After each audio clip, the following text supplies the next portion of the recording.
Miqtë e mi, mirëdita dhe mirë se erdhët në transmetimin tonë të drejt për drejt, si çdo mesditë do jemi në shoqërinë e emisionit me zemër të hapur, live dhe drejt për së drejti në ekranin më të madh informativ në vend, në televizionin News 24.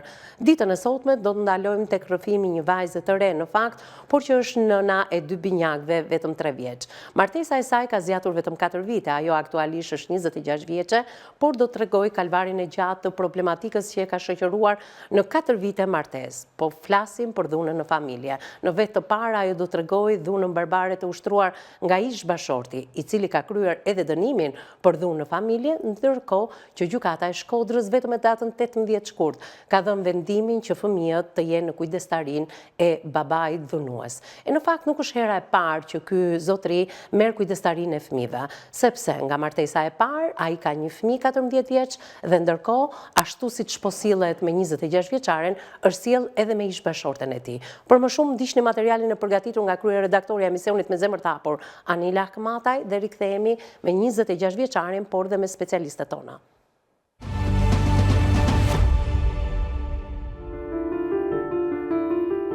Ditën e sotme në emisionin me zemër të hapur do të trajtohet historia e dhunës mes një çifti. Sipas deklarimit të gruas, burri ka ushtruar vazhdimisht dhunë fizike dhe psikologjike ndaj saj. Ajo tregon se është goditur me sende të forta, madje edhe në sy të fëmijëve, të cilët qanin dhe përjetonin frikë të vazhdueshme. Sipas saj, burri e ka kërcënuar me vrasje nëse do të bënte kallëzim, duke pretenduar se edhe më parë kishte detyruar ish bashorten të nënshkruante deklarata nën presion. Gruaja ka theksuar se ndonë se është kujdesur dhe e ka trajtuar si fëmijën e saj vajzën e burrit nga një martesë më parshme, por ai vazhdimisht ushqente armiqësi dhe nxiste të bijën kundër saj. Ajo pretendon gjithashtu se dhuna është ushtruar edhe ndaj fëmijëve, duke i goditur, tërhequr nga flokët dhe madje duke rrezikuar jetën e djalit. Sipas saj, për shkak të kërcënimeve të vazhdueshme dhe pretendimeve se do të ndikonte tek autoritetet për të shmangur përgjegjësinë, ajo nuk ka bërë kallëzim më herët, pavarësisht se kishte informuar prindrit për situatën. Ndiqni rrëfimin.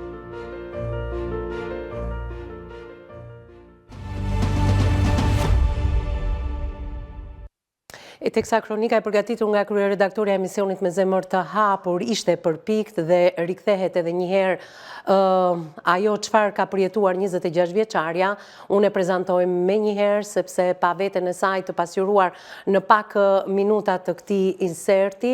Përshëndetje dashur, mirë se erdhe. Përshëndetje, mirë se gjetëm. Shoh që je duke lotuar, ëh. Po mbas atyre lotëve fshihet edhe një buzëqeshje shumë e bukur e jotja. Sa keq më vjen që teleshikuesit nuk do ta shohin kurrë portretin tënd. Shpreh një mirësi në buzëqeshjen tënde, pavarësisht se lotët të rrjedhin teksa shikon në kronikën e përgatitur në pak minuta gjithë jetën tënde përpara syve. Apo jo? Ndihesh mirë? Po. Je e fortë për ta përballuar të transmetim sot, se më duhet të ta pyes këtë. Kemi vendosur se si viktimë e dhunës në familje ti të jesh në anonimat të plot. Do themi vetëm që vjen nga Shkodra, nga veriu i Shqipërisë, por në fakt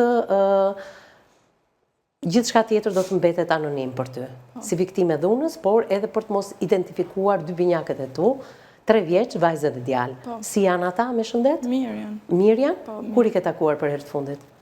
Ka një javë si kam takuar për herë të fundit. E prisje që gjykata e shkallës parë në Shkodër të vendoste për ty që ti të mos jesh kujdestari atyre fëmijëve? Jo, nuk e prisja kurrë. Nuk e kam pritur. Nuk e prisje, duke qenë se ti ke rritur një vajzë 14 vjeçe nga martesa e parë e ish bashortit tashmë tënde? Po, nuk e prisja që të kaloshin fëmijët atij kujdestari përderisa ai është edhe i dënuar për dhunë familje, edhe rreth shtëpijet, edhe dhunën që më ka bërë mu fizike dhe psikologjike gjithashtu. Edhe fëmijëve të mi. Që kanë qenë vetëm 2 vjeç kur janë dhënë. Jo, nuk e prisja. Ke bërë një paralelizëm të rastit të tij dhe të martesës së tij të parë, sepse ti shkove nuse në këtë familje? Po. Por ke rritur një vajzë 14 vjeçe të ti, që a mori nënën së vajzës, apo jo? Po. Nuk e mendove fare që mund të përsëritej e njëjta situatë? Nuk e mendova sepse përderisa ka bërë një gabim, nuk mendova që mund ta bëjnë edhe me mua. Thash, do të ketë ndryshuar por gjanat ishin krejt kundërt.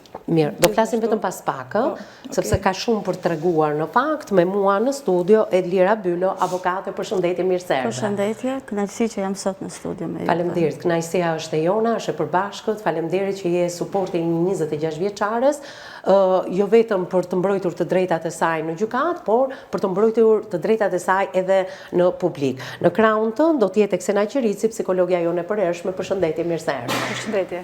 Një dosje voluminoze, duket sikur nuk po flasim për një martesë 4 vjeçare, por Eksen duket sikur po flasim për një çështje të rëndë penale, nga ato të krimeve të rënda që ne jemi mësuar t'i trajtojmë në studio, por jo për një martesë 4 vjeçare. Gjithsesi ka shumë për diskutuar sot, ëh? E vërtet. Çfarë fshihet në buzëqeshje, në mirësi, në bukurinë natyrale që i ka falur Zoti kësaj 26 vjeçareje, dhe më vjen keq që teleshikuesi nuk do ta shoh dot bukurinë e saj fizike, por do shikoj më tepër bukurinë e saj së brendshme, atë bukurinë emocionale, shpirtërore të saj. Teksa loton dhe unë e përshëndes, ajo buzëqeshja të merr menjëherë vëmendjen e parë.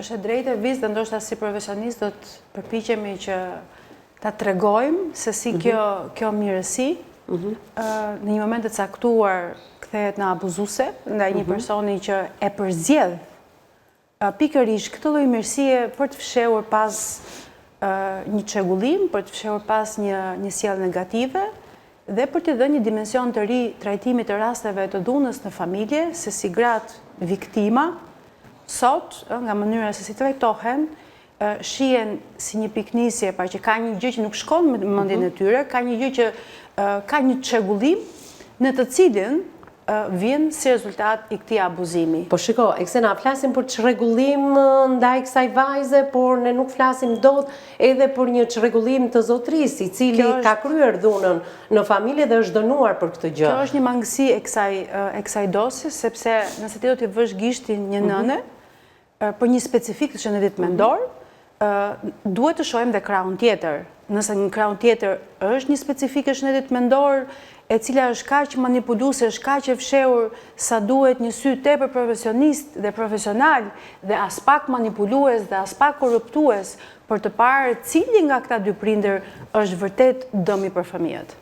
Qartë, megjithatë do bëjmë një profil të këtij dhunuesi ditën e sotme, do të mundohemi me gjithë rrëfimin e sa do na lejoj vajza, patjetër do mundohemi për të treguar dhe anën e dhe do flasim si për çrregullimin që pretendohet ndaj kësaj zonje të nderuar, si për profilin që do të mundohemi të këtij dhunuesi për ta treguar shkurtimisht aq sa mundemi ditën e sotme, por njëkohësisht të themi se kush është dëmi më i madh i atyre fëmijëve siç ti e përmende, kush nga këto çrregullime një baba dhunues i cili kryen dhunë ndaj nënës, por edhe ndaj fëmijëve dhe kryen dënimin e tij, por më pas i drejtohet gjykatës për kujdestarinë dhe për divorcin, ndërkohë që kush është dëmi?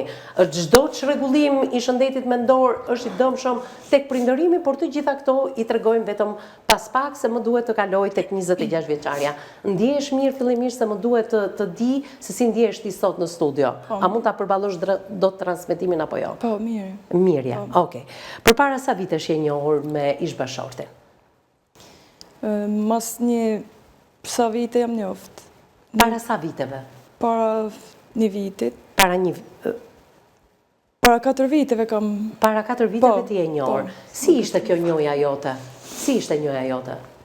Njohja ime ishte me shkusi. Me shkuesi. Pra, një person i familjes tënde që kush ishte? Njinte djalin në fjalë? Vëllai i grus dajës tem. Vëllai i nusës dajës. Kunati i dajës. Po. Njinte personi në fjalë? Po. Çfarë kishte personi në fjalë? Po, e njefte shto babën e vete kanë folë për ta. Edhe i ka thonë me gjetë një vajzë të mirë, të sjellshme. Edhe ajo është drejtu tek familja jeme, i ka thonë për mu. Po. Edhe masane ka ardhë baba i vetë vetëm. Është sëqaru me familjen Pra teme. ty të ka parë vjeri për herë të parë? Po, për herë të parë, po. Ish vjeri tashmë? Po, sepse... Dhe ka ardhur, ka folur me familjen tënde, ty të pa? Po. Po, me pa dhe mua. Të pa. Po. Pra, ty të ka vlerësuar si nusën e djalit, Po, vjeri, po, vetëm për para 4 vitesh. po. Po, kjo është e të mërshme.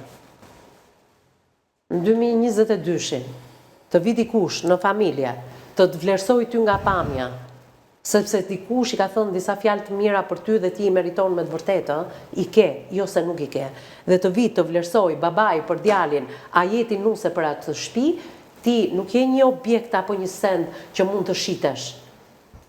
E ke menduar ndonjëherë këtë gjë? Jo. Ti u pyete për këtë martesë nga prindrit e tu? Po, pyeta më thanën, por vendosa me e marë, thash, Shiko, dua të bëj një pyetje të sinqertë. po. Si arrite ti thoje po një burri që ishte i martuar dhe kishte një fëmijë 14 vjeç në shtëpi? Në atë kohë ishte vetëm 10 vjeç, ndoshta vajza. Po. Pra, ishte një fëmijë në shtëpi. Si vendosa? Pse? Po, më thanën se është njëri i mirë, nuk të dhonane, don dika që ta rrisin edhe vajzën, ta ndihmojnë, mos tjetë vajza vetëm. Pra, i donte Kishte nevojë për një grua për t'i rritur vajzën, Po. apo donte një partner i jete, një bashkëshorte? Se kjo është gjithë dilema. Më vjen keq që të pyes ty, po ti çfarë mendon sot? A i kështu më ka thonë, të kam marrë, më ka thonë me kryu jetë, familje, me më ndihmu edhe me vajzën, më ka thonë se ka nevojë për një nanë. Ti e kishe martesën e parë këtë? Jo, është martesa dytë kjo. Është martesa e dytë. Po. Martesa e parë ka ndodhur në moshën 16 vjeçën, mos gaboj. Ishte martesë e mirëfillt apo thjesht një bashkëtesë apo një fejesë? Çfarë ishte? Martesë. Ti ke fëmijë nga ajo martesë? nuk kam. Ti nuk kishe fëmijë nga ajo Jo. martesë. A mund ta di përse ti u divorcove apo kuptohet një 16 vjeçë nuk mund të ishte aftë për ta çuar përpara martesën e parë? Me personin e parë je njohur vetë? Edhe më atë, më ka pa baba i vetë. Edhe, pse zona juaj më falë që të përres? Vim babalarët dhe shikojnë vajzat? Apo kështu të ka rastisur Të ti? shej ka kënë si punëtor, ka arë të shtëpia jonë, edhe më ka pa mu, i kam pëlqy si vajzë, edhe ka venu për... Çfarë nuk funksionojnë martesën e parë? Me atë nuk kam pas probleme. Në fakt, i na do me mirë kuptim. A i ka pas një vllatë smor shtëpi, edhe i na do me mirë kuptim që nuk po du me të ba dam vllaj vetë. Pra, në një farë mënyre, vllai që vuante si duke ti smur, i bënte dëm nga bashkëtesa me të personave në familje dhe ai ka zgjedhur të ruaj ty që mos të bëj dëm ish-kunati. Mirë, megjithatë, përsëri kështu të ndodhi dhe erën e dytë. Kur e takove ti djalin, për cilin babai i ti të kishte zgjedhur ty? Kur e takove vetë personin, ish bashortin? A i ka qenë në Itali, ka ardhë mas një javë në Shqipni, Po, edhe ka ardhë me halën e vetë, po, edhe me babën e vetë. po, Edhe u taku me të këshpia jonë, po. kina nejtë, aty kina pishto, edhe kina bisedu me familjen teme. Kina ra dakord dhe me thanë. Çfarë diskutuat ju me njëri tjetrin? Çfarë donte, ai nga ty e kuptuam, donte një grua për t'i rritur vajzën. Ti çfarë deshe nga ai? Çfarë i the? Çfarë kërkova apo nuk kërkova asgjë? Nuk i kam kërkuar asgjë veç. Po nuk e pyete çfarë ka ndodhur herën e parë, pse vajza është me ty? Po ai më ka thënë se ish bashkëshortja e parë, më ka trastu mua dhe e kam da, nuk më ka nis ma gjanë. Dhe ti e besove? E besova. Nuk pyete kush ishte kjo zonjë, ku jeton kjo Jo, zonjë? se kam pyet. Se Në atë shiko, moment nuk e pyetën se... ai e kishte bërë divorcin me zonjën. Po. Po atëre, si ka mundësi që për një tradhti që ai pretendon, gjykata të vendosi kujdestarin aq më pak një babai kur fëmia është vajzë dhe jo nënës? Nga zona juaj është edhe kjo zonjë? Nga zona e Shkodrës është? Jo, nuk është nga zona e Shkodrës. Mirë, nuk ka rëndësi e gjithë kjo, që mos zbulojmë dot identitetin. Gjithsesi, duke qenë se nuk është nga zona e Shkodrës, ti nuk u interesove të dije kush është kjo zonjë? Po nuk ja kam përmend, të më thonë, veç asaj s'm ka folë për ta shumë. Veç e kam pa në për foto. Vetëm e ke parë në për foto. Po, të Kur shtëpia. shkove dhe ra dakord, unë nuk e di sa zgjati kjo njoja juaj, sa ko zgjati, që ju të vendosni ndaj njëri tjetrit po. Nuk ka zgjatë shumë. Sa? 1 javë, dhe më Një thonë. javë. E bëj këtë pyetje më të gjithë, si janë njohur dhe sa ka zgjatur, se ky është që kryesor për çdo martesë, 1 javë, shumë pak. Po. Edhe Shumë pak. mas 1 javë, mas anë erdhja me familjen e vetë mori mu, me hallën e vetë edhe me nanën. Më falë, si u pritë nga familja e ti? Shumë mirë. Vajza të pranoj me njëherë? Po, shumë mirë. Më thëriste mami. Të thriste mami? Po. Kur ishe vetëm me vajzën, e ke pyetur ndo paka kishte mall për nënën Po, e normal, saj? shumë. Pse nuk vinte ajo ta takonte? Ajo qante për nanën e vetë. Sa ke nuk e di se kush është, nuk e di si ka flokë, si flet. Nuk e di pse më ka lanë. Sa të vogël i kishte lënë mami atë? Qysh 2 vjeqare, më ka thonë kësi ja ka marrë vajzën. 2 vjeç. 2 vjeqare. E qartë. Po. Ajo tentoi gjatë 4 viteve martesë që ti ke me këtë zotëri, që nuk e dia mund ta quaj të tillë. Ajo ka tentuar? Ka tentu me pa vajzën e vetë ajo. Është interesu, po ai ja ka ndalu, dhe më thonë. Ai ja ka ndaluar. Po ti çfarë roli luaje? Çfarë i thoje? Në momentin që ajo vinte, interesohej për vajzën, po personin fjalë nuk e linte. Ajo është interesu me shërbimet sociale, jo me mu. Nuk kam pas kontaktun me ta hiq. Me atë ish grune parë. Por, a flisi me ish bashortin që pse s'ja lejon? Jo, nuk më isha mja përmend, se më lënokën për titke. Nuk ja përmend sha. Nuk ja përmendin? Jo. Megjithatë ti me vajzën ke shkuar shumë mirë. Shumë mirë kam shku me ta. Si priti vajza lindjet e binjakve? Shumë e gëzume ishte. Do të kem një motër edhe një vllatha. Ishte e gëzume shumë, merken telefon çdo natë, çdo ditë kur jam kenë te spitali. Edhe o mërzit ke kur i të ardhë, më ka marrë male ishte. Edhe unë. Kur filluan problemet tuaja në çift? Kur filloi kjo dhuna për cilin ai është dënuar?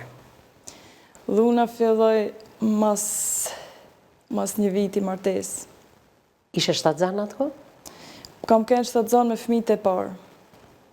Pse i ke abortuar fëmijët e parë? Pra, edhe ata kanë qenë binjakë? Po, 2 binjakë kam pas, 3 muajshe.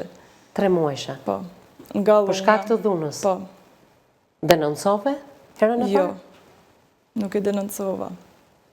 Ndodhi dhuna e parë dhe filluan të përsëriteshin edhe disa dhuna rresht? Po, her pas here. Her pas here? Po.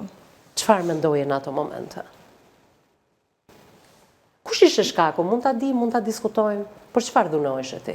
As vetë nuk e di, ndoshta mund të ketë pas një person tjetër, jo ndoshta po ma ka thonë edhe vetë se kam një person tjetër jashtë. Po pse nuk mori atë për të zgjodhi ty? Pse nuk ja ka thënë prindërve, babait për shembull, që unë dua një vajzë, unë kam marrëdhënie me një vajzë dhe këtë vajzë e dua dhe të vi në shtëpi. Por duhet dilte babai i tij, gjente vajza të mira si puna jote, edhe t'ja çonte nuse në shtëpi. Pra, ti ke shkuar për çrbyer në atë familje, me sa kuptoj. Ose një dado për vajzën, ose për çrbyer në atë familje. Ndërkohë që ai e kishte një dashuri jashtë. Po. Si u ndjeve kur ta tha pjesën e... Shumë keq, normal. Sa vite kishte me të dashurën? Se kam pyet si sa vite kishte me ta, po besoj se e ka pas edhe para si me shku në atje, po s'ma ka tregu. Po si ta tha, si e zbulove ti?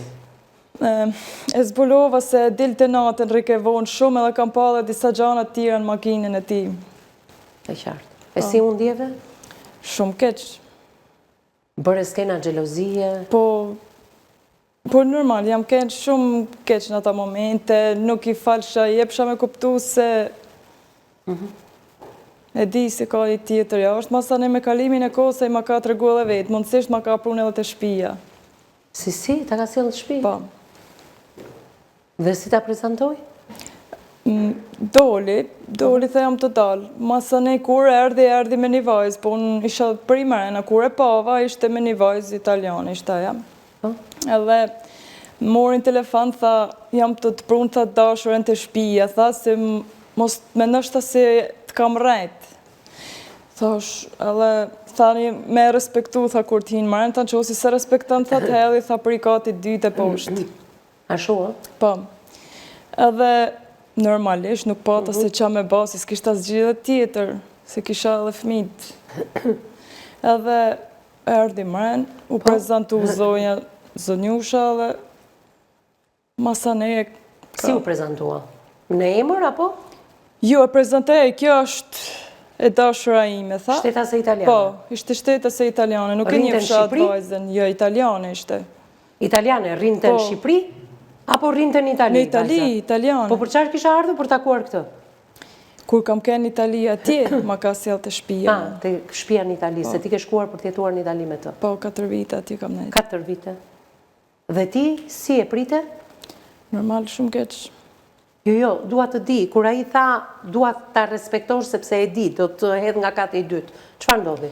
Po nuk isha zgjedhje tjetër. E respektove nga frika? Po. Ndërkohë që ai vazhdonte bënte dhunë sistematike ndaj teje. Po. Kishin lindur fëmijët e tu binjak? Po. Të dytët? Po, kishin lindur. Sepse të parët ti kisha humbur, apo jo? Po. Po vajza 14 vjeçe ku ishte? E qa këtë një gru me nejtë atje në Itali se kishte ofër. Kishe qif me nejtë me ta, unë një ke mirë me ta. E të mëshme. Gjithë rëfimiut. Mirë, bëjmë pak frymarrje se besoj se duke treguar edhe duke na shokuar akoma edhe më shumë. Jo se si kemi dëgjuar më parë, por me një vajzë të re dhe kaq të bukur, dhe kaq të artikuluar, dhe kaq të mirë, si ty, unë nuk arri ta kuptoj se çfarë ka ndodhur në jetën tënde. Publiciteti i parë dhe rikthehemi më njëherë në studio.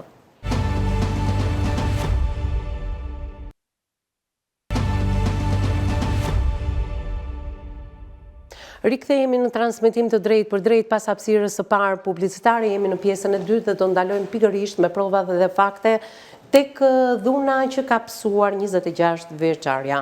Na ka shokuar të gjithëve. Zotëria në fjalë ish bashorti ka pasur një të dashur, të cilën nuk e di, ndoshta edhe për shkak të shtetësisë, sepse ishte shtetase italiane, për shkak të traditave dhe të kulturës, ai mundet të mos ketë vënë në dieni prindrit, por ka shumë prindër shqiptar, të cilët lejojnë që fëmijët e tyre si djemtë dhe vajzat të kenë një marrëdhënie me shtetas të huaj, ama nëse për shtëpi duhet një shtetase shqiptare. Nuk e di, a është ky rasti apo jo, zotëria në fjalë, po ja ruajmë deri në këto momente anonimatin, duke qenë se kemi ruajtur anonimatin edhe të 26 vjeçares, në qoftë se zotëria në fjalë e kupton se për kë bëhet fjalë, mund të na telefonojë në numrin 069 20 37 000. Ndërkohë i bëj thirrje edhe ish bashortës së parë, le t'i bashkohet edhe ajo studios emisionit Me Zemër të Hapur dhe rrëfimit të kësaj 26 vjeçare, se tek e fundit përballja me këtë zonjë është edhe ndoshta për ta falenderuar se 4 vite ajo i ka shërbyer të bijën të cilën nuk ka mundur të takoj në moshën 2 vjeçare, ja ka rëmbyer zotëria, ndërkohë që ajo lufton me shërbimet sociale. Vajza gjithmonë ka pyetur se kush është nëna, se nuk e di se si flet, se si ku është, si ka flokët, si ka ngjyrën e syve, si mundet të sillej nëna me vajzën, dhe kjo është shumë e dhimbshme për një vajzë që aktualisht është 14 vjeçe në moshën më delikate. Të njëjtën gjë që ka bërë me ish bashorten e parë, duke ja prezantuar kësaj të re të cilën e kam në këtë studio si një grua e cila ka tradhtuar, do ndaloj pak tek dhuna në familje. Dhuna ishte për shkak të tradhtisë thua ti, apo edhe për gjëra të tjera? Për çfarë mund të dhunohesh e ti? Ka mbritur me të dashurën italiane? E ke pritur dhe ke sforcuar veten tënde në mënyrë, nuk e di, se kush mund ta bënte ashtu si thua ti? Ka prezantuar ty si të dashurën, ta ka sjell në shtëpi, në qoftë se nuk do ta mirëprisje do të hidhte nga kati i dytë. Pra unë po e shoh se sa e nështruar ke qenë ti. Përse të rrinte? Nga që s'kishte mandjenja për mu, nuk me donte ma si femër edhe më dhunonte her pas herë që unë t'ikja. Që ty nuk të donte si femër, këtë e kuptuam, por që i kërkoj një dado për vajzën, apo një shërbyese, më falë që e them, në mënyrë kaq të drejtë për drejtë, e di që kjo gjë të lëndon, por që nuk ishte ndjenja për ty, kjo kuptohej. Pra, a i donte që ti të largoheshe? Po. Më falë, a folë ndonjëherë me ish vjerin me atë që të zgjodhe ty nuse djali? Po, kam folë me atë. Çfarë tha? Prindrit ai nuk i ka të këqija, nuk po më habi, djali jem nuk ban kështu, i kam kallëzu, kam folë me ta, ka folë edhe me djalin e vetë. E thirrën ata të birin dhe i thanë që ti ke kaq vite me këtë shtetase italiane? Kanë folë prindrit e vetë në telefon me ta, edhe i kanë thonë, mos e dhuna grunë, është vajzëre, mos i qitë stres, mos e tensiona jo. Tha ke nuk e du ma, kam tjetërën, është mare, si kja ma e mirë, si kja. Nuk e du ma këtë. Ndërko baba i vetë i tha ke si ke fmit me ta, me ke në grujen karroce, ma i vetëm për hatër të fmive. A i tha ke kur tikun, kja fmit i marrone, edhe i bje mamen tjetër. Pra i shumësuar. Po, të dashurën që kishte, të bëhet nana e fmive të mi. Kështu e kishte planin. Kur e denoncove ti se zotëria ka kryer 2 vite në mos gaboj burg? 2 vite i gjysëm. 2 vite i gjysëm. 2 vite i 6 muaj. Ka kryer dënimin për dhunë familje. Kur e denoncove ti? Kur the ti stop kësaj dhune? Nuk duroj do të më. Dhe ndërkohë, unë duat paraqis pak edhe disa foto, ku duket qartë dhuna jote. Mas 4 viteve martes, kemi ardhur me pushime në Shqipëri, edhe vendosa e një gjova duke folë me prindrit e vetë që unë do të vrase, do t'i thamë që e kanë marrë tirt, ka dalë me djemë tirë. Edhe unë telefonova familjen teme në atë moment, i thash që kështu e kam një gjuhë të thanë, ish bashkëshortin me familjen e vetë, ishte edhe kunati aty.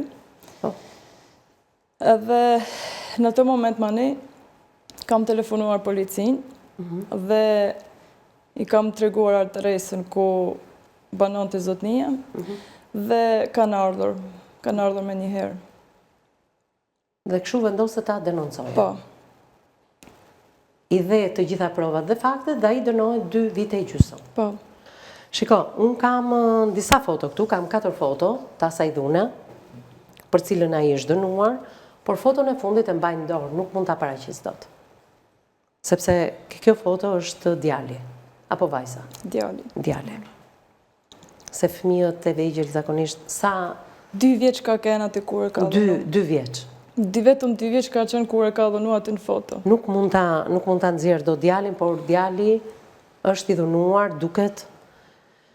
Foton e djalit nuk e nxjerr dot, por të shofësh një fëmijë, po fëmijët pse i dhunonte? Po i dhunonte që të mprekun mumë, pikën dopt që kam, që janë fëmijët e mi. Unë jetoj për ata fëmijët e mi, dhe me thonë. Dhe gjykata mori vendimin 2 vite i gjysmë me heqje lirie për zotrin. Po.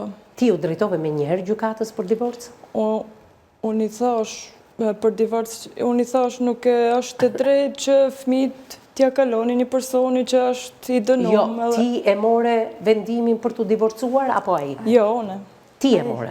Pra, ti e dënove për dhunë familje, ja ku i kemi të gjitha provat dhe faktet, vetëm djali nuk e nxjerr dot.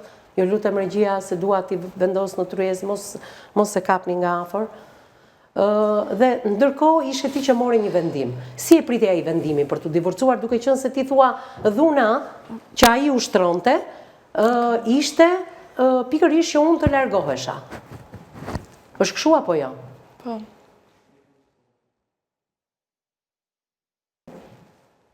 Më thuaj. Si e pritja i vendimin?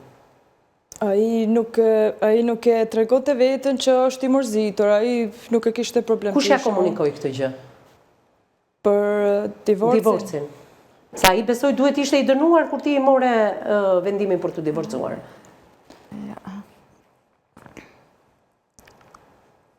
Je pa fjalë. Mirë, dua ta kaloj pak tek avokatja. E shikoj që teksa tregon ka një lloj emocionuar dhe ka një lloj bllokimi. Atëherë, besoj se pas dënimit për dhunë në familje me këto pamje të tmerrshme. Ka rrjedh paralelisht çdo gjë, sepse ndërkohë që vajza ka bërë denoncimin për dhunë në familje, atëherë zotëria ka bërë kërkesën për zgjidhje martesës. Pra, padin e ka bërë ai ndërkohë që është larguar nga shtëpia me qëllimin për të divorcuar. Pra, padin e ka bërë ai kërkesën. Pa u dënuar për dhunë familje apo jo? Ai nuk është larguar me këtë qëllim. Është dënuar tani për dhunë familje. Ka qenë në mas arresti dhe kanë qenë me urdhër mbrojtës në momentin që kanë filluar procedurën. Sa urdhër mbrojtje ka marrë zonja? Një urdhër mbrojtës. Një urdhër mbrojtje i cili zgjati sa? I cili zgjati 1 vit. 1 vit. Zgjati urdhër mbrojtës. Pra, u largua dhunuesi. Po, Dhe viktima qëndroi brenda në banesë së bashku me fëmijët. Me fëmijët e saj apo edhe me fëmijën nga martesa e parë? Ndërsa fëmija nga martesa e parë është në shtetin tjetër. Është në shtetin italian. Gjithçka ka ndodhur në Shqipëri. Ndërkohë që zotëria është dhe fëmija është atje dhe nuk dihet me kë është, pra përveç se problemit të kujdestarisë të fëmijëve që janë caktuar një të dënuar i për dhunë në familje e ardhmja e cilit nuk dihet, është edhe problemi i fëmijës që është në shtetin italian që nuk dihet me kë qëndron dhe si qëndron. Domethënë kjo është ide. Zotëria aktualisht ku është? Nëse mund ta quajmë zotëri. Në Shqipëri në ç'është pozicion? Pra është arrest shtëpie. Është në arrest shtëpie dhe ka marrë dhe dënimin 2 vite gjysmë për dhunën në familje. Tani është marrë vendimi, domethënë. Sa kohë ka që është marrë vendimi? Paralelisht me zgjedhjen e martesës është marrë dhe vendimi për Jo. Është marrë më parë? Vendimi është i 17 i 2025, pra 17 nëntor 2025 është vendimi. I freskët fare. Pra, kërkuesi është prokuroria pranë gjykatës së shkallët parë të jurisdiksionit të përgjithshëm Shkodër, i pandehuri është zotëria, domethënë në fjalë, dhe është përfaqësuar nga një kolegja ime, çështja e dhunës në familje, nga kolegja e cila ishte avokatja i qendrës në të cilën po qëndronte zonja në atë kohë, domethënë e Mirë, pra duhet theksuar që pas dhunës në familje në Shqipëri që gjeti guximin e reja për ta denoncuar në Shqipëri dhe nuk e kuptoj, po në Itali pse nuk e ke denoncuar? Ti ishe e pajisur me dokumenta? Kam pasur letrat. Po. I ishe në proces? Po. Nuk i kishe marrë ende? Jo, letrat i kam pasur. I ke pasur? Po pse nuk shkoje në policinë italiane? Po pse pritet vjen në Shqipëri? Nuk kam guxuar me shku se më bënte edhe presion. Të bënte presion. Dhe ishe më e sigurt në policinë shqiptare. Mirë, ndalojmë pak këtu, vjen në Shqipëri dhe ndodh e gjithë dhuna. Menjëherë vajza merret së bashku me fëmijët dhe shkohet në qendër, çfarë ka ndodhur? Viktima është strehuar në Strezën për viktimat e dhunës në Shkodër, qendrën psikosociale për gra, fëmijë dhe familje gruaja e gruaja. Së bashku me fëmijët. Së bashku me fëmijët. Dhe më pas është dërguar në qendrën Vatra Vlorë, ku ka qëndruar për një periudhë relativisht të gjatë. Po mirë, ndalojmë pak këtu, pse duhet deleguar nga Shkodra, duke qenë se edhe Shkodra e ka një? Jo, sepse Shkodra nuk ka kapacitete një streze ditore, domethënë të përkohshme, emergjente. Dhe më pas u caktuar në një stres tjetër, sepse strezat që ishin në Shkodër në atë moment nuk kishin mundësi pritje. Pse jo në Tiranë, por në Vlorë? Nga Vlora pastaj u transferuar në Tiranë për efekte, domethënë të menaxhimit të rastit. Streza e parë ditore, pastaj vihet në Vlorë dhe më pas nga Vlora në Tiranë. Tani, a mund ta dim pse nga Vlora në Tiranë kjo lëvizje? Ajo është diçka domethënë që ka qenë midis qendrave që kanë vendosur për ta lëvizur, ndoshta për shkak të kapaciteteve, për mos përshtatjen, sepse edhe viktimave, duke qenë se qëndronte vazhdimisht me persona që kanë pasur të njëjta trauma. Pse nuk shkon në familjen e prindërve, po në një stres? Sepse prindrit nuk e kishin mundësinë në atë moment që të mund të qëndronte në familjen e saj të origjinës. Dhe normalisht duke qenë se kishte edhe shërbime të tjera të asistuara, si për shembull psikologun edhe kështu me radhë, ishte më mirë që të qëndronte në stres, plus dhe rreziku që përbënte në atë moment një person i cili ishte ndaj të cilit ishte kërkuar, domethënë të mbuloj me urdhër mbrojtës dhe ishte dhunues, mirë ishte që të strehojë në një stres, domethënë për viktimat. Dhe mendoj që qendra gruaja e gruaja mori vendimin më të mirë për ta dërguar një nga stresat. Dua ta pyes pak 26 vjeçaren si e pritën prindrit e tu denoncimin e dhunës ndaj bashortit. Ta asaj kohe ish bashort tashmë. Të përkran mami, babi? Të përkran, thanë mirë bëri që e denoncove. Po, më kanë përkrahur përderisa. Po gjatë kohës së divorcit? Të kanë përkrahur? Po, edhe gjatë kohës, po. Domethënë, ato nuk shikonin ribashkim? Jo, ato kanë qenë mbështetje. Ka qenë mbështetje. A u diskutua midis familjes tënde dhe familjes së djalit? Që çfarë po ndodh? Po, duke qenë se ishte një martesë me mbledhëri, dua të... Po, është diskutuar. Dolën në një konkluzion, dolën në një përfundim? Jo. Asnjë nga familjet nuk doli. Mirë, vazhdoj me avokatën. Zonja Elira, jemi pikërisht këtu që nga Shkodra në Vlorë dhe nga Vlora në Tiranë, zonja edhe është strehuar për shkak edhe të shërbimeve që merren në për këto qendra. Për viktimën. Dhe gjatë kohës që vajza ishte në këto qendra, zotëria merr guximin dhe bën kërkesën për duket që... Po, bën kërkesën për zgjidhje martesë dhe kërkon dhe kujdestarin. Duket që mezi e ka pritur, këtu dua të dalë. E bën ai kërkesën i pari. Po, e ka bërë ai kërkesën. Ndërkohë, paralelisht pritej të hetoj dhe të gjykojë për dhunë familje, paralelisht bëri dhe zgjedhjen e Kërkesën për zgjedhjen e martesës. Çfarë ndodhi gjatë procesit zgjedhjes martesës?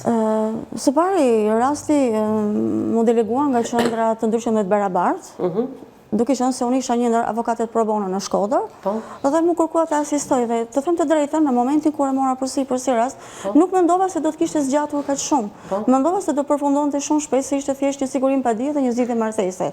Por problematikat e këtij rasti që dolën pastaj ishin të shumta, duke filluar që nga fakti që viktima ishte në gjendje shoku në momentin që po zgjidhej martesa.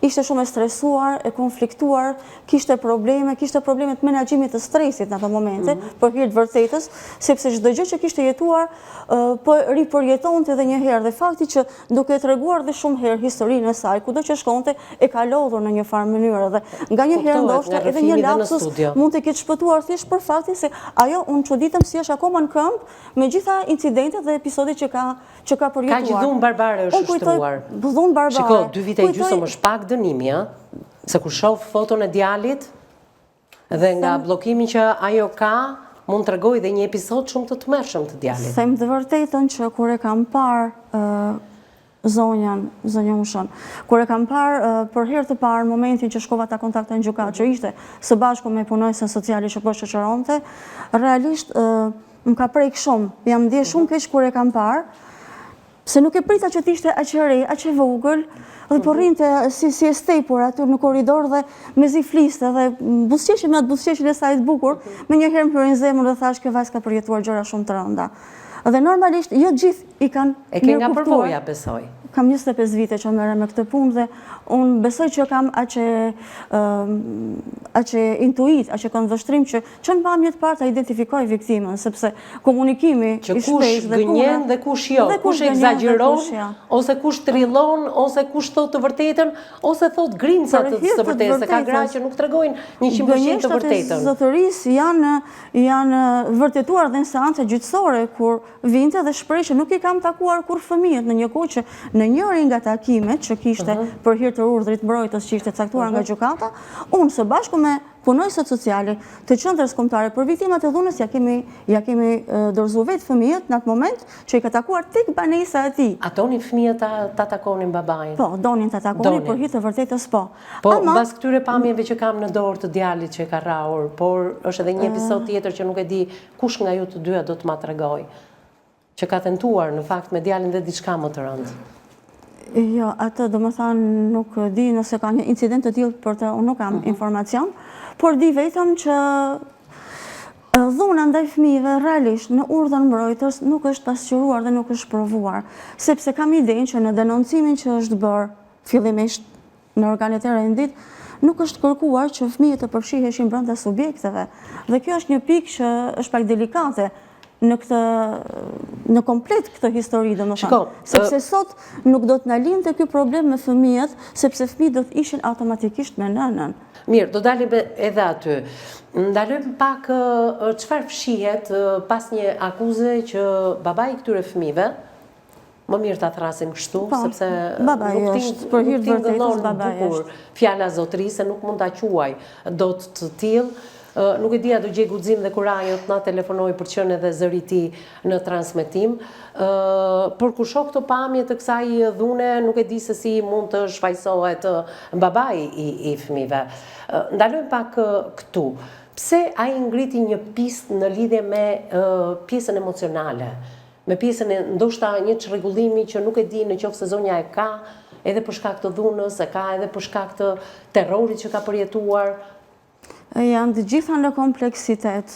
Sepse kjo gjë nuk luan në rol në prindërim, e tham në krye të herës edhe me psikologën. Sepse është tek relacioni i gjeneruar nga psikiatri që thot nuk e ndikon fare tek prindërimi. Pra, kjo nuk duhet të ndikonte tek pjesa e kujdestarisë fëmijëve. Aq më tepër që kur është bërë vlerësimi i klientes nga ekipi i ekspertëve, ajo ishte në strehës, ishte një gjendje shoku dhe po trajtohej me medikamente për shkak të një diagnoze të gabuar dhe kjo ka alteruar dhe sjelljen e saj.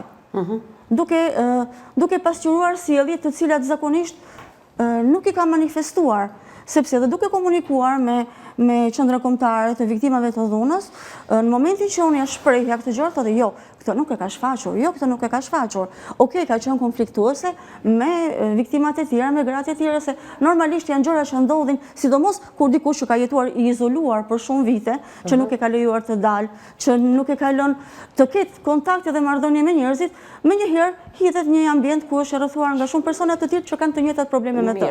Regjia ka shfaqur në UOL, më falë që të ndërpres, një video të vajzës edhe të 2 fëmijëve. Do doja të ma jepte edhe një herë regjia, ju lutem se nuk arritëm të kapnim, ishte në plan vetëm avokatja dhe jo në plan të madh. E japim edhe një herë të lutem. Këtu jeni në qendër? Tek shtëpia e Kunatës. Tek shtëpia e Ish Kunatës. E Ish Kunatës. Sa kohë përpara dhunës edhe sa kohë përpara divorcit je këtu? I të zhvonë. Tani vonë. Mbasi ti kanë marrë fëmijët? Po. Dhe Ish Kunata të ndihmon për t'i takuar? Po, ja po. Ajo po, është me ty? Po, jo me ndihmon, po. Ish Kunata, ma vendosni pak regjia. Dhe ti dukesh që ke një atashim se s'ka si mos ta kesh atashimin. Sa kohë kanë që ti kanë marrë fëmijët? Të është 2 vite po. 2 vite? Jo, nuk janë 2 vite, janë pothuajse një vit. Ma thot avokatja dhe më nxirrni videon, ju lutem. Po, avokate, flasim. Është pothuajse një vit, domethënë, që janë larguar fëmijët. Në që mënyrë i morën fëmijët? Në momentin kur Gjevana pat një moment kolapsi, për shkak të rrethonave që po jetonte, dhe për shkak një konflikti që kishte lindur në familjen me familjarët e saj. Po, pati një goditje emocionale, sepse familja e saj e përjetuan shumë keq fatin e ndarjes, jo për shkak se nuk e mbështetën, po sepse edhe ambienti, edhe zona përreth flitin keq, i nxitni, domethënë kundër vajzës, dhe zotëria kishte përhap, baba i fëmijëve, kishte përhap shumë informacione të tilla që e dënonin dhe e paragjykonin, dhe për këtë arsye u kriju një situatë konfliktuale goxha në familje, dhe për këtë shkak ajo ndihet e dekurajuar, plus që po trajtohej me një diagnozë që nuk ishte e saj. Qartë, ndalojmë pak tek vajza, e mban mend momentin që të kanë marrë fëmijët? Po, e majmen. Ku ke qenë? Kam qenë tek gruaja të gruaja në Shkodër, tek një qendër. Ku erdhi ti? Shërbimet sociale, ka kenë edhe ish vjehra me vjehrin, Kunata që i ka sot fëmijët. Po. Edhe më kanë da për i fëmijëve një mënyrë që nuk do të harroj kur, dhe me thonë. I kam lanë fëmijët të kjo, të plas të kjo, edhe më kanë marrë. Fëmijët ja kanë lanë si guxon ish vjeri edhe ish vjera, edhe ish Kunata të vinë të marrin fëmijët, si ka mundësi? A i vetë ku ishte? I kanë kontaktu shërbimet sociale, të vinë ata me marrë fëmijët. A i vetë ku ishte? A i ishte arrest shtëpie. Me arrest shtëpie dhe solli pjesën tjetër dhe kanë qenë shërbimet sociale që kanë ardhur dhe i kanë marrë. Se si mund t'ja bëj zemra ish vjerit, ish vjerës dhe ish Kunatës nëpërmjet shërbimeve sociale të vinë dhe të marrin ata 2 fëmijë, nuk arri ta kuptoj. Publiciteti i dytë dhe rikthehemi një herë në studio.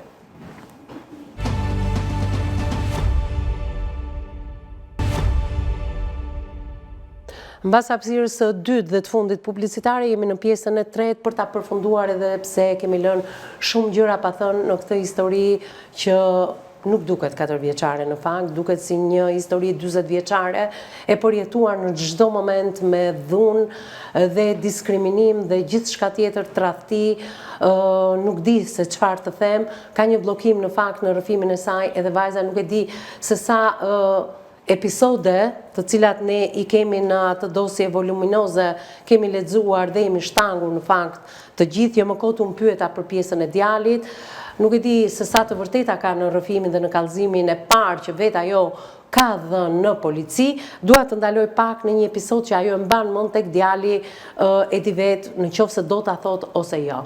Unë jo më kotu ndalova tek djali. Sepse djalin e kemi me shenja dhune dhe nuk mund ta jap dot foton, sepse është një foto që trondit. Apo jo? Po.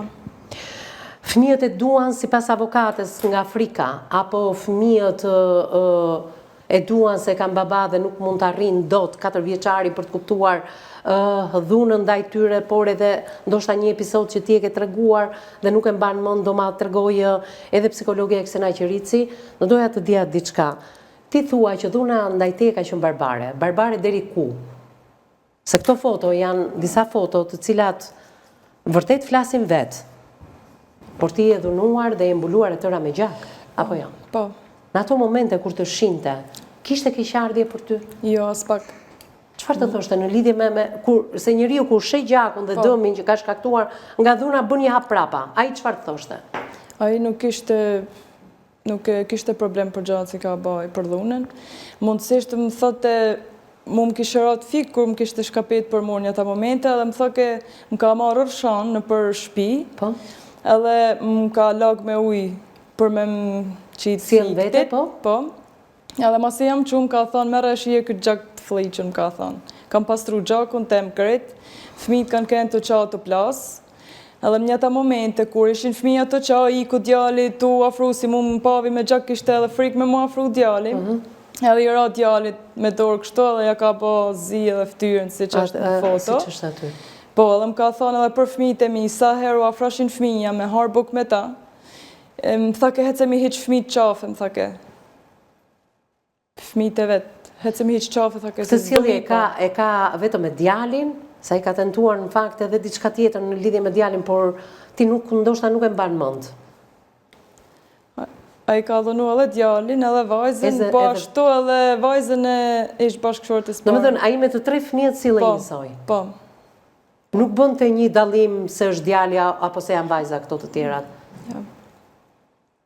E ke pyetur ndonjëherë vajzën e madhe 14 vjeçë pse sillet kështu babai i saj? Ajo më ka thonë, unë e kam frikë babën tema, e ka dorën e ranë kur bjen ashtë, nuk mëne mi ba zase më pret në qafë, më ka thonë. Dy fëmijët e tu e duan babajnë apo e kam frikë babajnë? Nuk është se duan se e kanë papë, çdo kush e donë prindrit e vetë, po i afrahen ma shumë si i mashtron me lodra, i jep djalit qelësat e makinës, i ka dhënë djalit me pi verë. Pra një fëmijë të vogël tenton ti japi dhe alkohol. Po, djalit i ka dhënë me pi verë, ja veke dohanin të goja, di me kësat ja nes dohanin, edhe kur nuk ishte ai Si me shtëpi. shaka apo me të vërtet? Po, me shaka, po djalit Këto kur nuk janë ishte... shaka tipike shqiptare në fakt, që bota jashtë nuk guxon ti bëj këto gjëra. Verën ja ka jap djalit, e kam pati i dhanë verë djalit, edhe nuk mujsha mi i thonë mos ja jepe kështu si më rake edhe mu. Ka që dhun shumë ishte. Po. Ti nuk tentoje as të prindëroje, as të bëje Betahem nënën. nuk disha me basi sen se e disha vetë, ma nëse... Unë e kam po djalin tem të erratë e myte, nuk kam ba zanë ata momente, se o sel ke primi edhe. Shiko, ai ka tentuar të të thotë që do të hedhi nga balkoni, ty, apo jo? Po, Kështu është sjellë edhe me fëmijët? po. Pra edhe fëmijëve kështu i ka thënë? Po edhe fëmijë. Se kam një kallëzim tënde dhe jo pa qëllim unë kom gul për ta thënë këtë gjë. Po. Si ka thënë në lidhje me djalin? Djallë, kur, si që thash edhe në fillim, kur shkoshin fëmija me nejt me ta, ishte i zanëm me telefonat, si shkruke me dashurën e vetë, ose me njerëzit e vetë. Edhe më tha kemi merë fëmijë, tha kësi i hella atje poshtë me gjithy. Qartë. Unë normal, merë sha fëmijët e mi, se nuk du që ti ndodhin gjake që fëmijëve të mi, jetaj për ata fëmijë. Po, dua të shkuj ka avokatja. Avokate, kemi një vlerësim psikologjik. Po. Në fillimet e veta ky vlerësimi psikologjik në lidhje me atashimin e nënës ndaj fëmijëve ishte pro jush. Po, komplet pro ka qenë. Pastaj nuk e di se diçka ndodhi dhe vlerësimi psikologjik nuk ishte ai duri më. Sipas përvojës që ti ke, çfarë bëri që këta psikolog të ndryshonin qasje? Se o është vlerësimi i parë, o nuk ka një vlerësim të dytë. Se në bazë të këtij vlerësimi mendoj se edhe gjykata e Shkodrës ka vlerësuar me 18 shkurt që... është bazuar në vlerësimin e kujdestarin t'ja lejë këtij komisionit. babai, si ka mundësi? Si ka mundësi, se këto fëmijë janë marrë në pyetje. Ata besoj ka metoda që tregojnë që babai i ka dhunuar. Ja ku janë faktet, unë nuk e di, këto fakte keni paraqitur në gjykatë? I kemi paraqitur në gjykatë, madje kemi paraqitur dhe prova të tjera, kemi paraqitur urdhrin mbrojtës, vendimin, kemi paraqitur peticion të 15 punonjësve të Bashkisë së Vaudesit, të cilët mbështesin viktimën dhe shërbimet sociale për hir të vërtetës dhe gruajat e gruaja e kanë ndihmuar momentin e rehabilitimit, sidomos do të thonë, duke mbështetur në trajnimin, por edhe me banesën, pra ku ekziston që shërbimet sociale të paguajnë nga xhepi i tyre për të gjetë apartamentin viktimës që të ketë banesën e saj, që e ka aktualisht sot. Dhe të sigurojnë dhe punën po në komunën e Bushatit. Ju lutem, a kam një arsyetim të gjykatës, mund të më thuash që gjykata në bazë të çfarë vendosi? Nuk është zbardh akoma vendimi, kjo është dispozitivi. Ama unë nuk bëj sens, leqe e para me dënim për dhunë familje të caktojnë kujdes të ri fëmijët. E dyta, të takohet vetëm 2 herë në muaj dhe 1 herë me video call. Dhe e fundit të paguaj pension ushqimor në një kohë që si viktim dhuna e gëzon të drejtën e shërbimeve falas, juridike, psikologjike, shëndetësore dhe kështu me radhë. Pra kemi që gjykata ka shkelur ligjin me të dyja këmbët? Mendoj që nuk e ka konsideruar si aspekt, por që kryesisht për këtë vlerësim është mbështetur tek relacioni i ekspertëve psikolog, një relacion ju i plot. A mund të të bëj një pyetje? Kryesuesi i seancës, pra, është gjyqtar burr apo grua? Është gjyqtar burr, për hir të vërtetës, në shumë vendime dhe në shumë procedura që unë kam pas pra i ka gjykuar si burr në këtë rast? Ka treguar korrektësi dhe drejtësi, domethënë dhe sinqerisht më ka shumë e papritur momentin kur deklaroj që a ke një analist tënde pse ky vendim kaq skandalos këtë herë? Ka gjykuar si burr gjyqtari? Jo, nuk e besoj atë. Por kam idenë që një paragjykim i fortë. Nuk besoj se ti është hera parë që bën gjyqje të tilla me këtë gjyqtar. Mendoj që viktima ka qenë objekti shumë paragjykimeve. I paragjykimeve sidomos edhe nga punojës institucional, të cilët nuk e kanë vlerësuar me objektivitet. Po ti thua 15 punonjës peticion, shërbimet sociale pro jush. Atëherë kush nga punojësit mbeti që ka shkuar në gjykatë dhe ka qenë kundra jush? Se këtu provat flasin. Për që të arrinim deri në këtë pikë, ne kemi lobuar shumë. I jemi drejtuar disa qëndrave, i jam drejtuar avokatit popullit, pra mbas lobimi që ne kemi bërë pastaj ka qenë dhe përgjigja dhe i falenderojmë për reagimin që kemi patur në vijim. Dhe përgjigja cila është, avokate?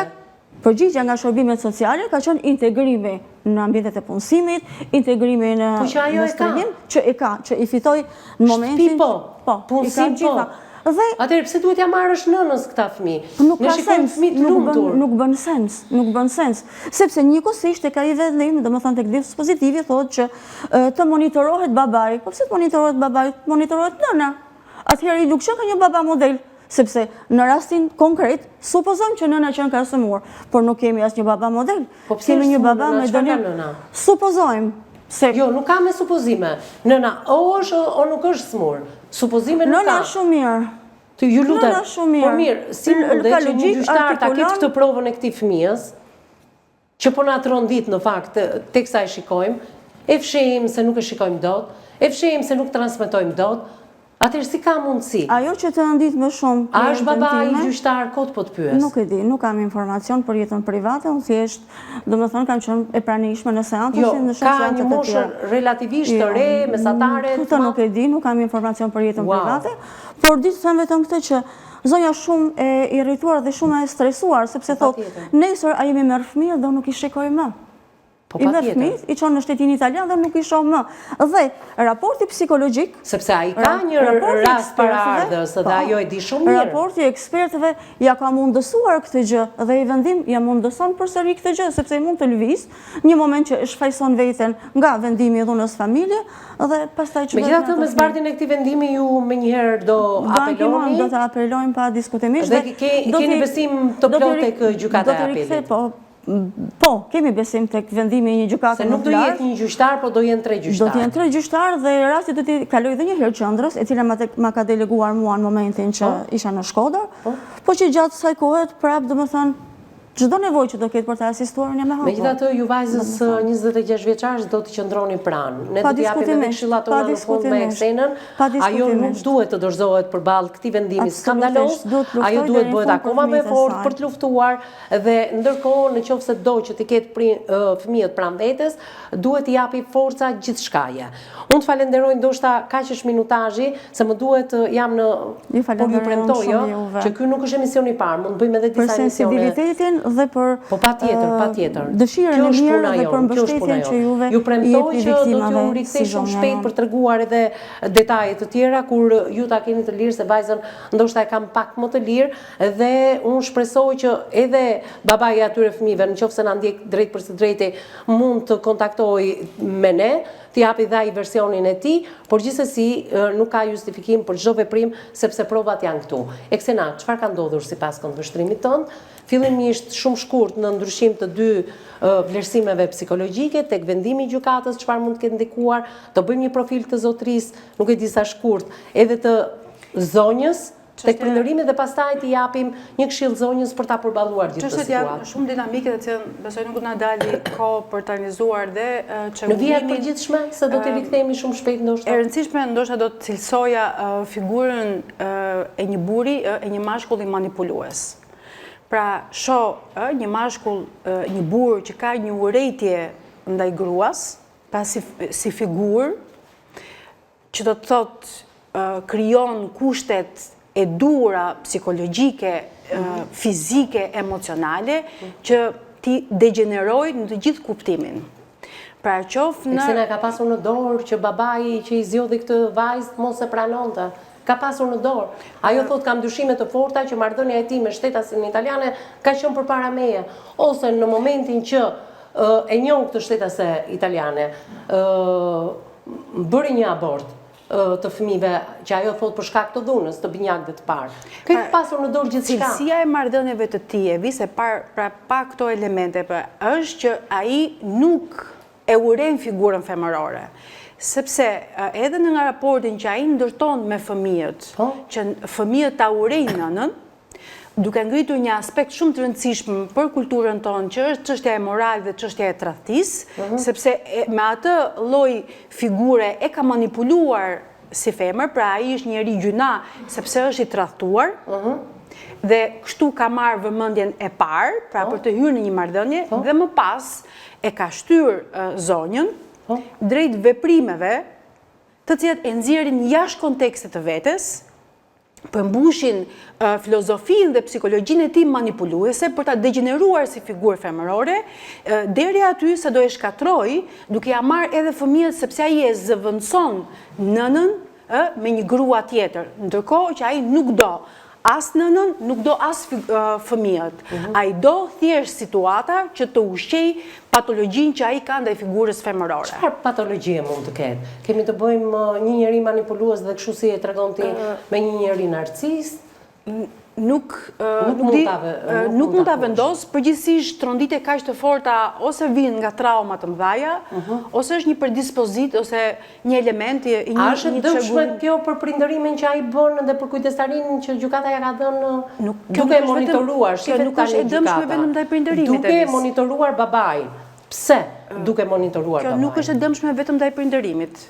Në raport me figurën njerëzore, kjo është tepër e dëmshme, sepse është një figurë, pra është një individ i cili nuk njeh rëndësinë e asnjë lloji marrëdhënie në shoqëri, pra as të fëmijës, as të gruas, të asgjëje. Thjesht ai gjen objekte zëvendësuese për të shkarkuar gjithë zemrimin që ka ndaj figurës femërore, sepse të gjitha sjelljet që bën ai janë kundra figurës femërore. Pra ai nuk e do figurën femërore. Nuk e do figurën femërore. Faleminderit për analizën. Kjo vjen si shkak i traumave. Mund të jetë rezultati i një traume, një tronditje, ose mund të jetë element i një çrregullimi shumë të fortë, të cilën sigurisht nuk ja japim dot këtu përfundimin. Por e rëndësishme është edhe për kulturën tonë, që nëse i ka lëvizur zonjës diagnoza, jo të lutem, a duhet këtij personi dhe analizës së jashtëzakonshme që bëret t'i lihen në kujdestari fëmijët? Duket që ne nuk kemi logjik në trajtimin e kësaj çështje, sepse një individ i dënuar për dhunë në familje, t'ja japësh kujdestarinë e fëmijëve, do të thotë që ose korrupsioni, ose presioni, po dhe ndaj fëmijëve, se janë gjitha provat e faktit. Këtu nuk ka logjik njerëzore, pra për të kuptuar viktimën, se çfarë ka bërë ai me viktimën, por kemi të bëj edhe me manipulimin e trupës gjykuese, të cilën gjykon kush është prindi më i mirë nga këta dy. Pra kjo zonjë që i kanë shpikur ose ja kanë nxjerrë këtë diagnozë për shkak të gjithë këtij abuzimi, të thotë që është e fituar si rezultat i një jetese me një person i cili ka një diagnozë më madhore që krijon situata për diagnoza me të cilën njerëzit bashkëpunon, atëherë kjo na mungon si arsyetim, se në këtë lloj mendimi që ka Pra, duke vënë një balans, shpikjen që i është bërë ose që i ka fituar për shkak të dhunës, tronditjen e saj emocionale dhe analizës që bëm të këtij personi, të vënë në balans, kush e ka atashimin më të mirë me fëmijët? Kujt duhet ishte lënë kujdestaria? Se kemi dy vlerësime psikologjike, një pro vajzës dhe një i dytë që e hedh poshtë. Sigurisht, psikologjik njerëzore manipuluse të kësaj natyre në kulturën tonë është shumë e vështirë për t'i zbuluar dhe për t'i shkuar profesionalisht deri në fund. Po. Sigurisht, e rëndësishme është që nëna në rehabilitimin e saj të ketë edhe fëmijët, sepse largimi që ti i bën nga figura e nënës, fëmijëve, sigurisht e reaktivizon traumën e nënës dhe ka shumë pasojë. Dhe vetëm 3 vjeç, në përgjithësi, fëmijë 3 vjeçar, binjak. Qasja rehabilituese është që nëna së bashku me fëmijët. Pra qasja që shpesh kanë shumë vende të zhvilluara është nëna së bashku. Bëri një pyetje avokatja, pse jo në monitorin nënën po babain? Pse jo? Nuk ka logjik, pra, po ta shohim, pra nuk ka logjik. Pra që në konceptimin e viktimës së dhunës në familje. Pra viktima në dhunë në familje, kur e koncepton se të tillë, ka një qasje shumë të gjerë në trajtim. Dhe nuk mund të marrësh diagnozën e shpikur nga hiçi, që thua që kjo nuk bën në prindërim. Po për gjithë këto kërkesa që zonja tha, peticion, punonjës, bashkie, punonjës social, strehimi i zonjës, punësimi i zonjës, unë nuk arrit ta kuptoj. Kanë lobuar për ta konsideruar viktim të dhunës në familje, pra kanë lobuar.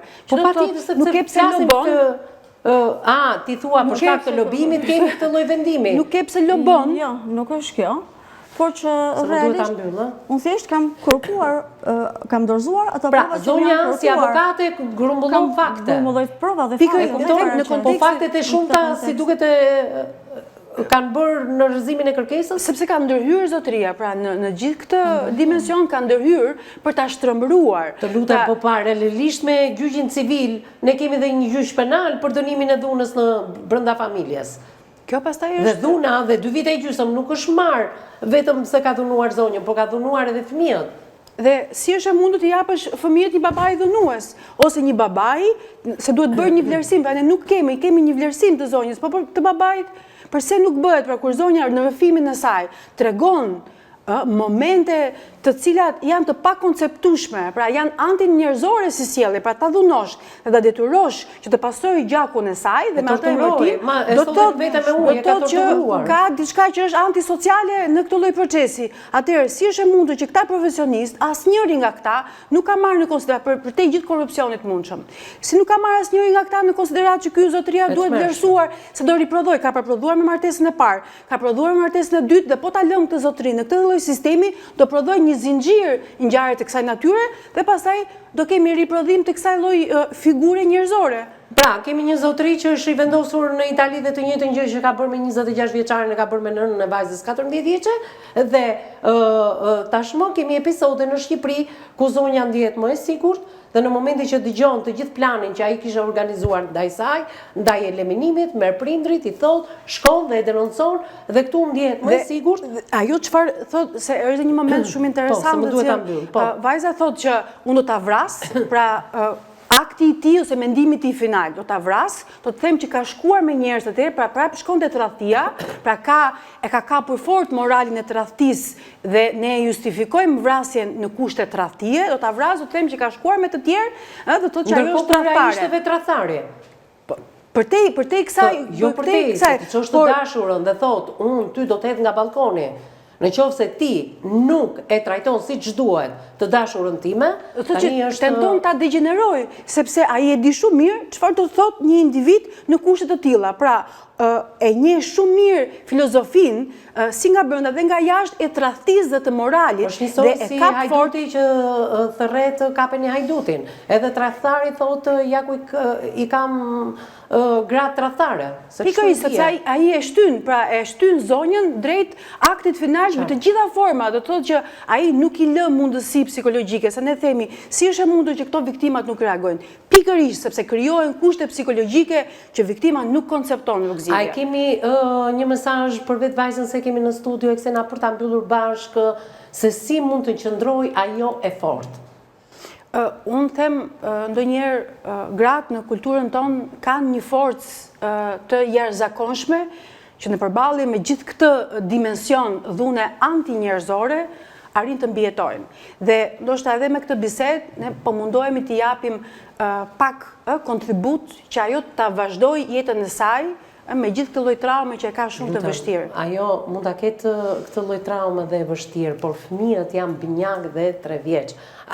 Ajo një binjakët e parë i ka humbur. Ajo di shumë mirë se çfarë do të thotë të jesh shtatzan me 2 binjak, ti lindesh ata binjak, ti rrisësh, por ti ke përjetuar në këto 3 vite edhe dhunën ndaj atyre 3 binjakëve. Ajo mendon jo vetëm mallin dhe dëshirën për të qenë pranë atyre fëmijëve, por çfarë po ndodh me ata fëmijë sot. Kjo është çështja. Si mundet ajo ta përballojë? Se unë them që kushdo nga ne të kishte qenë, nuk do ishte më e fortë se sa kjo zonja. Unë mendoj se kjo është më e fortë se sa ne. Jo, secila nga ne nuk ishte për ta përballuar. Rëndësishme sepse shpesh ne në tentativën për ta njohur viktimën i bëjmë shumë pyetje, të thuash pse, si ka mundësi. Është pikërisht sepse është viktim dhe viktima manipulohet psikologjikisht së pari, manipulohet emocionalisht, traumatizohet dhe këto janë të gjitha format që një njeri ta nxjerrësh nga ajo logjik që ne kërkojmë të një personi i cili është i dhunuar në të gjithë dimensionet. E ke një këshill përveç se për të qëndruar e fortë? Po falenderoj avokaten për gjithë kontekstin që ka situata dhe me vendosmëri si grua për ta ndihmuar dhe për të nxjerrë figurën e saj si njeri i cili i ka mbijetuar një dhunë e cila është e tejskajshme. Falenderoj avokaten, falenderoj psikologen përpara se të falenderoj dhe ty e dashur që ishe këtu në studio. Faleminderit të juve. Shiko, ti nuk je e dobët. Këtë ta dish. Ne mësojmë nga ty, jo ti nga ne. Jam e sigur që secila prej ne të trejave në këtë studio nuk të bënte atë që ti ke bërë. Aq e fortë je ti. Tani që ta kish kujtim dhe fëmijët do rriten, sepse nuk e di se si mund t'jetë vazhdimi i historisë tënde, por që ne do mbetemi në kontakt nëpërmjet avokatës, por edhe së bashku. Çfarë do t'i thoje ti fëmijëve të tu sot? Se ky emision do mbetet në kanalin ton YouTube. Çfarë do t'i thoje? Unë do t'i them fëmijët mi që i du pa fund, do të luftoj për ta dhe nuk e du jetën pa ta. Jo, shiko tani, këtu në fund fare, ti jetën e do njëherë në radhë parë për veten tënde. Po nuk e deshe ti vetën tënde? Pa fëmijët e mi nuk mundem. Po pa tjetër që do jetosh. Unë shpresoj që ti ata fëmijë ti kesh pranë vetes, por dhe në qoftë se ti do jesh aq e fortë dhe do jesh pranë atyre se ata kanë nevojë për ty. Pra, një nënë e fortë do të thotë që edhe fëmijët janë po të fortë. Ma premton këtë gjë apo jo? Po. Kështu që mos e thuaj më atë fjalë që nuk kam që dua jetën pa fëmijët e mi. Ti do ta duash veten tënde dhe do qëndrosh e fortë për ata fëmijë sido që të vi situata. Jo që kam besimin e madh që ata fëmijë do jenë me ty. Forca e nënës se vis. Forca e nënës. Faleminderit e dashur që të kisha në këtë studio. Faleminderit e juve. Faleminderit edhe ju miq që na keni ndjekur drejt për së drejti në ekranin e televizionit News 24, si televizioni më i madh informativ në vend. Bashkë takohemi në ditët në vim. Deri atëherë miru takofshim.